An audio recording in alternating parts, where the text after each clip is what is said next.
Hi, Eve's arrival yes, won't here we are, change a another thing episode of Music Insiders by Free Music Archive.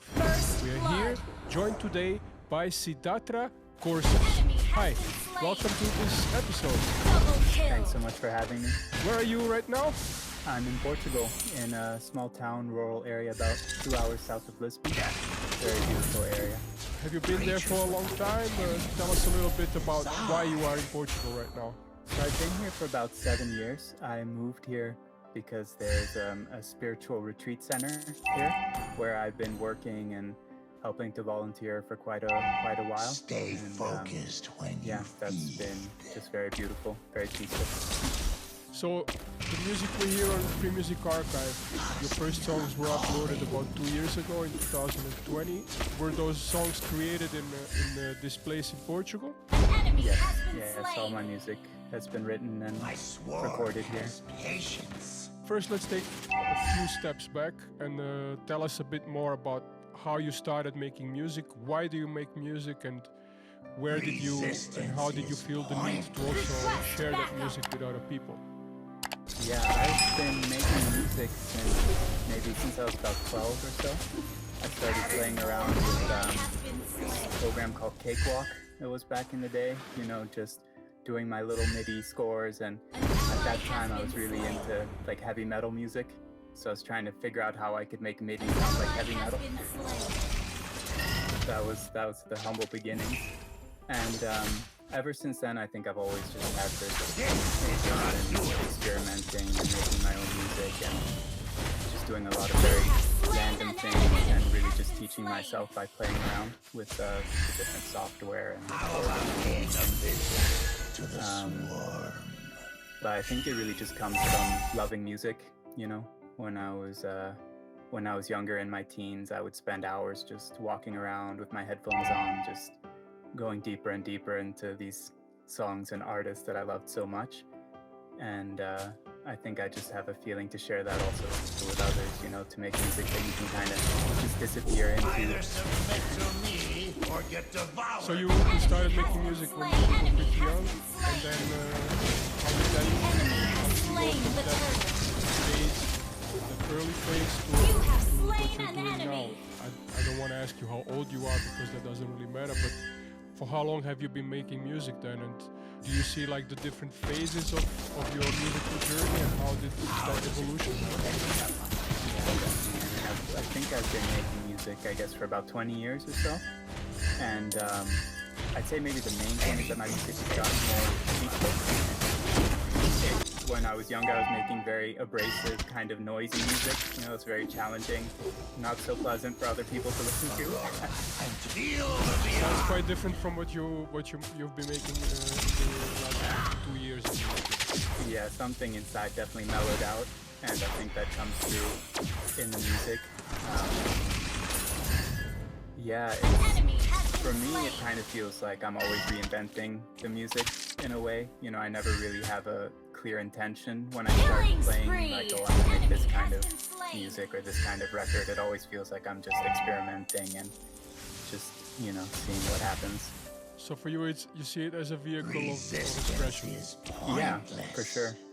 And I think the fact that, you know, people were interested then in like licensing the music or using it for their projects, it was a bit of a happy accident because I never really set out to make music for a specific purpose. I just I make music that makes me happy, and if other people like to use it for something, that's just an added bonus, you know. How did that connection happen, that you felt that other people wanted to use your music for these purposes? Was it for FMA or was it in the earlier days? I think it was generally through FMA. When I joined FMA, you know, I didn't really have a clear idea of what I was signing up for, you know. It just seemed like, okay, this could be interesting, let me put some songs on here. And then being very surprised that all of a sudden there's so many people listening and downloading, you know.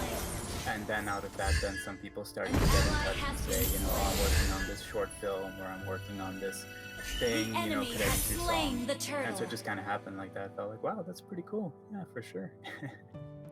Yes. Continue the beast. When we listen, if someone would listen to your discography on FMA, the last 2 years, it's quite quite prolific body of work.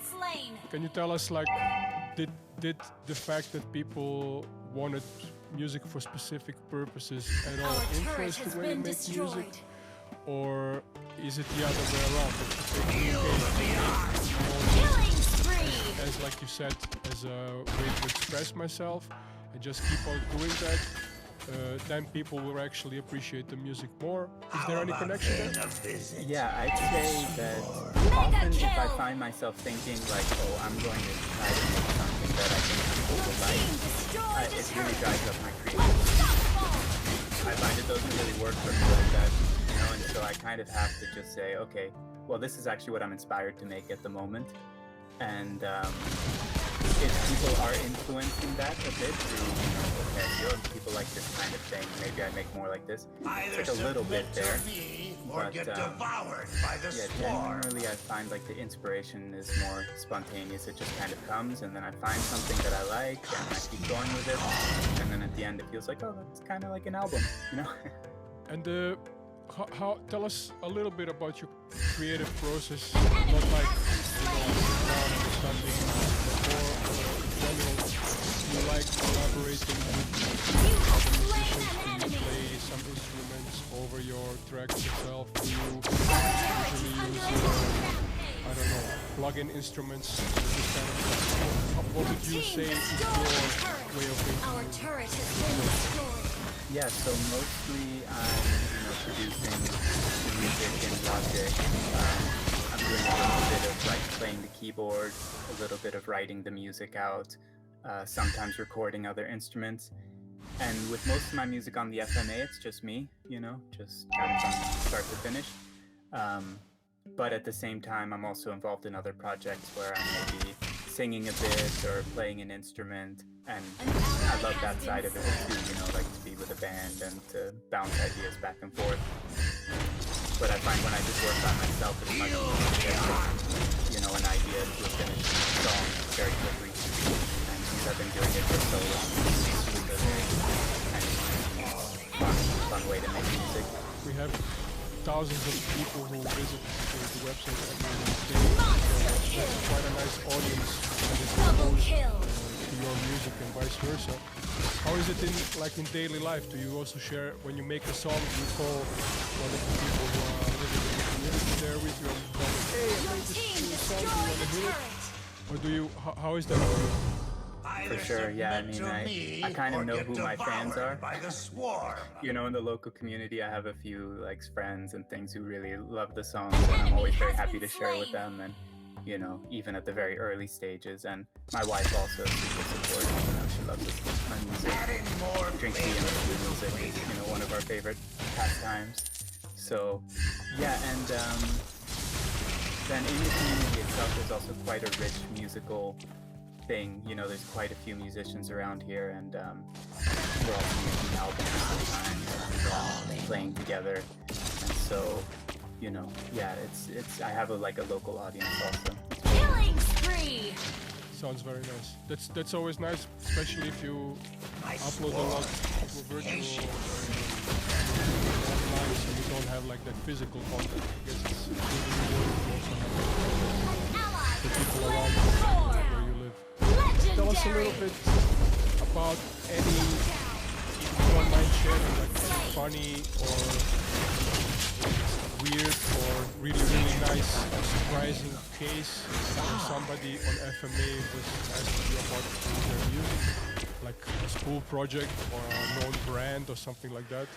We always find these stories quite interesting because only the artists like yourself are the ones who actually know these stories like in local. Yeah, I think one of the more interesting projects was actually a Japanese gin commercial for this, what I think it's called Suntory Gin. And they made this very beautiful commercial actually, you know, with like this very zen kind of vibe of like, oh, all the natural ingredients and showing the trees and the flowers, and, you know, and then the gin. And I was like, wow, okay, my music really works for this, you know. I never really expected for like an alcohol thing, but I said, oh, this works. That's a really Eve's arrival won't change a thing. Okay, about my what are you plan. up to now? What can we expect from you in the coming months? Yeah, I'm just putting the finishing touches on a new album EP Anything is where edible. I'm kind of going more into piano, ambient, a little bit of lo-fi kind of vibe. I've just really been enjoying very kind of warm, cozy winter vibes. Resistance is So pointless. that's Yes, experimenting with something new also. Is that like a new area you're trying to get into? I would Aurora say, yeah, and like Tobias. it kind of began with just feeling like, okay, maybe I really focus on the piano to really get back to something very simple, you know? And then from there, it just starts to kind of building up again. And then, Eve's arrival just playing won't with some change a different thing about my beats plan. from machine-made instruments and things. And kind of going between the ambient and the percussion vibe. And kind of, yeah, so it's been very, very fun. You have Yeah. slain So an I enemy. can hear in one of your last, I think in the first track Submit of your to last me album, or get there's like a little devoured by the trappy kind of swarm. thing, lo-fi trap beat. I was surprised. I Killing really spree. like this, yeah, new, let's say, new ingredient in your music. Shut down. We wish you all the inspiration in the world, and please do share it with us. Thank you so much for your time, and yeah, say hi to everyone.